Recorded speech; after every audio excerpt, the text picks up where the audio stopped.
Hey, okay, in this part I'm going to talk about setting up the ability to change the grid's appearance, well, just in case I want to.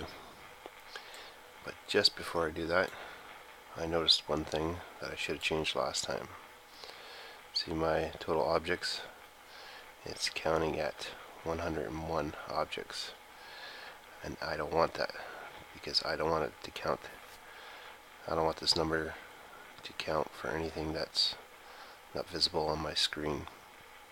And that one object is this dummy grid that I added. So all I need to do is give it the same qualifier that I gave this object. So to do that, we'll just give it the same qualifier, which is the empty one. Click OK. There, so now it's not showing it. It's only showing the amount of grid blocks that I have here, which is what I want. Okay, so let's say I want to change the appearance of my grid when it's running.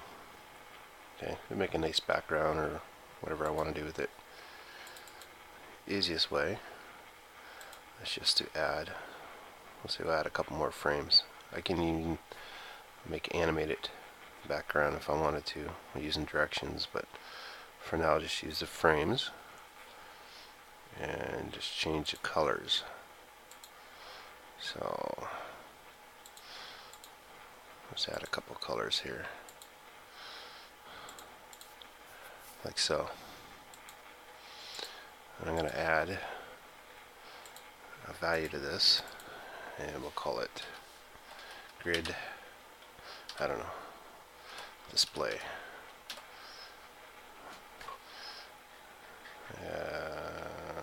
Yeah, that's good enough, I guess.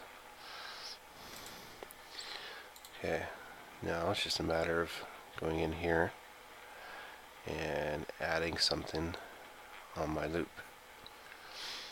So on my loop,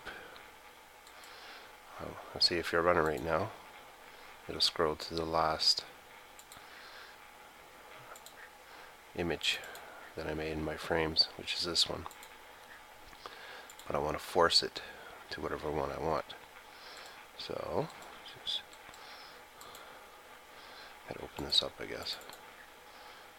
We'll add a new action. We'll change the animation frame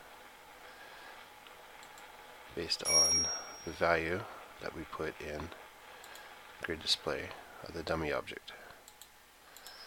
Okay. The dummy object, let's say we wanted it, well, we'll leave it at 0, see what happens. Okay, there's our first frame. If we want it at 1, it'll force it to the blue, which is the blue. If we want it at green, remember this is 0 based. So frame 1 is actually 0, frame 2 is actually 1, frame 3 is actually 2, using these values. So we change it to 2. Hey, green. Pretty simple, eh? Okay, that is it for that one.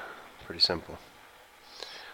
And when I come back, I will work on creating a nice little changeable border that will surround my grid, like so. Okay, see you in a bit.